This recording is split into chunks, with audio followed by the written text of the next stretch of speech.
The movie opens up with a guy named Callum Aldrich, who is in the middle of his cleaning shift at an office. During this, he receives a call from an unknown person who blackmails him into coming to a specified location within 15 minutes, or else he'll leak Callum's private screenshots to his friends and family. And Callum's been screenshotting naked dogs. Feeling helpless, Callum rushes to the said location, only to stumble upon a crash site where the driver is lying on the ground, while the passenger appears helpless inside the vehicle. Overwhelmed with panic, Callum calls 911 to report the situation. Moments later, the driver, who was pretending to be dead, suddenly wakes up and incapacitates Callum from behind before abducting him. This sounds like a job for the sexiest man alive. The following morning, the police arrive at the scene, with Chief Inspector John Luther leading the case. Luther's colleague, Martin, briefs him that the passenger in the car is Sari Jones, who disappeared 7 years ago. After scrutinizing the crime scene details, Luther deduces that Callum wasn't just caught in the wrong place at the wrong time, but someone had intended to abduct him. He then reaches out to Callum's mother, Corinne, and promises to find her son. Luther has seen at least 100 people die. He probably shouldn't have promised that. Amidst the bystanders, there's a man named David Roby. Seemingly concerned by Luther's involvement in the case, he has revealed to be the culprit behind the abductions. Knowing that Luther will be a huge obstacle in his plan, David and his absurd haircut dig up dirt on the various illegal acts Luther has committed as a police officer, aiming to wipe him off the case. A few days later, Luther is dragged into court, facing a multitude of charges, including intimidation of suspects, evidence of tampering, and bribery. As a consequence of these unlawful deeds, he is imprisoned in Hawksmoor Maximum Security Prison. This news excites David, as he can now proceed with his plans without any interference, and it was so much easier than it should have been. David turns out to be a wealthy trader and serial killer who blackmails people for their dark secrets. In the prison, the inmates hate Luther, as several of them are incarcerated because of him. Hence, they often form alliances and beat him up. The movie then cuts to a few years later. One day, Corinne receives a call in which she hears her son crying. She tries to talk to him, but before that, she has provided a location to meet him. Without thinking twice, Corinne drives to the location, which is an empty house. Upon entering, she calls out for her son, and soon comes across a horrifying scene. Lifeless bodies suspended from the ceiling, including Callum's. Soon, parents of other victims also arrive, and it appears that everything has been planned. Just then, the room is set on fire, during which Corinne spots a masked man staring at her from the window. She then runs away in the nick of time, but unfortunately, the other parents are not so lucky. The next day, police arrive at the scene, and DCI Odette Rain is now leading the case. After a swift examination of the house, Rain holds a meeting with her team and outlines that the earliest murder dates back 11 years, with the most recent being from the previous year. She speculates that the acts were carefully planned and carried out over an extended period of time, so there'll be a lot of data to parse. She then assigns the team to find out a commonality between all the murders, which will take them closer to the killer. Meanwhile, within the confines of the prison, Luther receives an envelope that is written 65.8 on it. He understands it to be a radio frequency, because what the hell else would it be? And upon tuning in, here's a recording of Callum's anguished voice, recorded just before his death. The recording also features the voice of David, who admits that he is the one to put him in jail, and challenges Luther to stop him if he can. Afterwards, Corinne visits Luther in jail and berates him for not finding her son's killer. Luther tries to talk to her, but she isn't ready to listen. After a brief conversation, Corinne leaves, and as she gets into a car, we learn that David is the one who brought her there. He is pretending to console her in every way he can. How'd they become friends? I don't know, who cares? Later on, Luther uses his hidden cell phone to inform Rain of the broadcast, but she refuses to accept any help from a criminal. In addition, she directs her subordinate, Archie, to get Luther's phone confiscated. Left with no other options, Luther contacts his former colleague Dennis to help him break out of the prison. But before they can delve further into the plan, the prison officers confiscate his phone. Later, Luther also liaises with the prison guards to get himself transferred to another prison with lower level security. The guards refuse, saying that they can't change the system. Hearing this, Luther devises a plan to have the inmates attack him, which will ultimately result in the system relocating him. Not sure how that works, or why he waited 2 years to do it, but let's just watch him punch some large man. That same night, one of the prisoners attempts to commit the unthinkable, attracting the attention of the control room officers. They somehow manage to save the prisoner, but out of the blue, he knocks them out and escapes with the key. Was the guy faking it? Were the police officers in on it? What the hell is going on? The prisoner then unlocks all the cells, initiating chaos. Following this, many inmates gang up on Luther and dish out a brutal punishment on him. When the guards see this, they eventually decide to transfer him, just as he planned. planned. Later, Luther is being driven to another prison when a black van intervenes. It's Dennis and his men who incapacitate the officers and rescue Luther from captivity. They then drop him off at a garage and Luther pays them for their work. Now that he's freed from confinement, Luther vows to capture the serial killer. On the other hand, Rain learns about Luther's escape, so she summons the retired officer Martin for help. Since no one knows Luther better than him, Martin agrees to help and goes to the prison to check Luther's belongings. He finds the radio frequency and deduces that Luther's location can be traced by tracking the frequency back to its source. Meanwhile, Luther arrives at the site of the broadcast and meets a tattoo artist named Derek. He demands to know who used his radio frequency, but Derek and his absurd haircut are initially hesitant to divulge any information. However, after a little intimidation, Derek confesses that he was blackmailed by a man for some of his private videos. According to Derek, he received the transmitter through a courier and was instructed to leave it running for 24 hours before ditching it somewhere. Derek also provides Luther with a cell phone through which the blackmailer contacts him. With this information, Luther grabs the cell phone and leaves just before the police arrive. Elsewhere, we see a group of David's workers who are keeping an eye on people from all over the world. They have seemingly hacked into phones, cameras, tablets, and home security cameras, enabling them to spy on people. In this way, David retrieves their confidential activities, which he gets a bunch of secretaries to punch into Excel spreadsheets, and then he exploits for blackmail, compelling them to carry out his bidding. In the next scene, Luther contacts Martin, seeking help in tracing a phone number. The latter reluctantly agrees and informs him of the location of Piccadilly Circus. After this, Martin also relays the information to Rain, who then deploys armed police, SCO-19, to apprehend Luther and the serial killer. Upon arriving at the location, Luther dials the number from Derek's cell phone, and David, who happens to be there, receives it. This allows Luther to spot it. Trapped and left with no options, David immediately grabs a kid from the crowd and holds him at knife point with a sinister smile. He declares that, "This is just the beginning, precious." Actually, it's about the halfway point, Smeagol. The next second, several of his blackmailed victims begin jumping off from a nearby building, one after another, creating chaos. David seizes this as the perfect opportunity and runs towards the subway. Luther pursues him, but he is also chased by the police officers. At one point, Luther catches up to David, which results in a physical altercation between them. Our hero eventually gains the upper hand, pinning David down, but the fight is soon interrupted by a police officer. Luther urges him to cuff David first, but the officer strikes him to the ground. This enables David to stab the officer and flee. Luther then applies first aid to the officer's wound before making his own escape. In the aftermath, David calls his inside man Archie, questioning why he didn't inform him about Luther's escape from prison. When the latter fails to give a response, David threatens to leak his confidential videos. He then calls one of his men, named Kachimov, and asks about their plan's progress. In response, Kachimov shows him video footage of a group of teenagers whom he has captured. On the other hand, Luther contacts Martin and asks him to activate speakerphone mode. He then shares his insights about the commonality they've been seeking. According to Luther, David is blackmailing people by recording their private videos and killing them. He also asserts that nowadays, the fear of shame and being caught is way more powerful than the fear of death. That's right, Luther just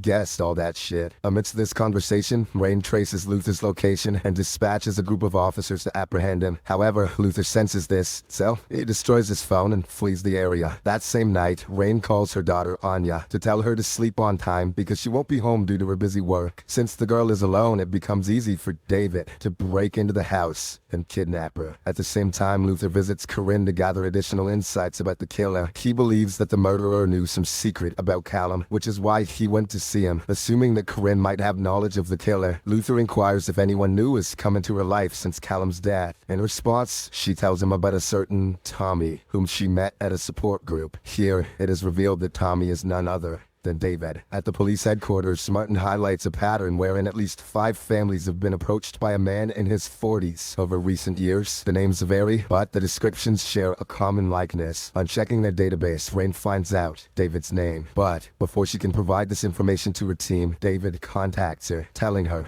about Anya. He then proposes a deal. He'll release the little girl if she brings Luther to him. Following this, Rain reaches out to Luther, arranging a meeting at a restaurant. As they meet, she cleverly subdues him and prepares to take him away. But Luther isn't going to give up so easily. She tries to put him in the truck, but he's just simply too big. He convinces her to work together by mentioning that there are several kids like Anya locked up right now, and if they don't act, they will be killed. After this, the two dig up information on David and find about his ex-wife Georgette. Apparently, she cheated on him with some other guy, and as a punishment, he burnt her face. Now she is confined to a wheelchair, unable to move properly. She also looks really scary. Rain and Luther visit Georgette at her house and request for her help in catching David. At first, she hesitates, fearing the consequences of revealing information. However, upon learning about the predicament of Rain's daughter, she reveals that David owns property abroad in Norway. With this newfound lead, Luther and Rain decide to travel to Norway in order to rescue the captives. Before leaving though, Luther calls Martin, seeking one last favor. Later on, Archie learns about Rain's departure and relays the information to David. Hearing this, David understands Georgette's betrayal and blackmails Archie to execute her. With no other choice, Archie sneaks into Georgette's place, but just before injecting her with a lethal drug, he is intercepted by Martin and other police officers. It's the same favor Luther asked earlier, as he knew that David would try to harm her. Archie, who isn't ready to turn himself in, administers the drug to his own ass. In the next scene, Luther and Rain finally arrive at David's mansion in Norway, which is covered in snow. Upon entering, they come across a series of mannequins and a girl suspended from the ceiling. Believing that it's Anya, Rain breaks down in tears and directs her anger towards Luther. She says it should be you up there, which is absurd because it's her fault that the bad guy got away earlier. She also shouts at him to leave her alone. Complying, Luther exits the room and makes his way out to a secret underground bunker. Not long after, Rain realizes that the suspended body doesn't belong to Anya. Borderline unbelievable that she didn't notice this immediately. But before she can return to Luther, she's ambushed by Kachimov. Gotta Kachimov. Back in the basement, David attacks Luther and restrains him with a chain. After a while, he starts a live stream titled The Red Bunker, where he subjects kidnapped victims to fatal torment. This live stream is watched by his followers, who derive enjoyment from the gruesome scenes and vote on what will happen to the victims. David announces that he has a surprise opening act for his followers, and it's not just his dumbass turtleneck. He introduces Luther as a special guest. Shortly after, Rain is also brought into the bunker, where Anya is held hostage. David then tries to force the detectives to hurt each other. However, at one point, Luther addresses the live audience, revealing that the police are tracking them all with their IP addresses and are on the way here. This prompts the followers to exit the live stream out of fear, enraging David. As a result, he leaves the room and locks the door using his phone. Reacting quickly, Luther takes down a guard, frees Rain, and makes his way out of the room just before the door seals shut. This leaves Rain, Anya, and Kachimov trapped inside. Soon after, the kerosene spray activates, foreshadowing an imminent fire. Rain implores Kachimov to unlock the door, but the latter instead launches an attack on her. A fierce fight ensues between them, but despite being physically outmatched, Rain somehow manages to incapacitate her opponents. Somehow, indeed. That punch looked soft. Meanwhile, David attempts to flee in his Jeep, but Luther manages to board the vehicle too. An intense fight ensues between the two, while the Jeep off-roads like a badass hell yeah by a Jeep, but it ultimately crashes into a frozen lake. David tries to swim out, but he's trapped inside the ice and dies. Luther succeeds in unlocking the bunker door using David's phone, thereby rescuing Rain and Anya, but by this time, Luther's own breath starts to wane. He is about to pass out, but the police divers show up in the nick of time. That's right, in the 3 minutes since the Jeep hit the water, they showed up and put on full scuba gear, and they get Luther out. In the aftermath of these events, Luther is rushed to the hospital back in London. The news of the serial killer's death is also on television, which brings a sense of contentment to Corinne. In the final scene, Luther is approached by a senior official who offers him a job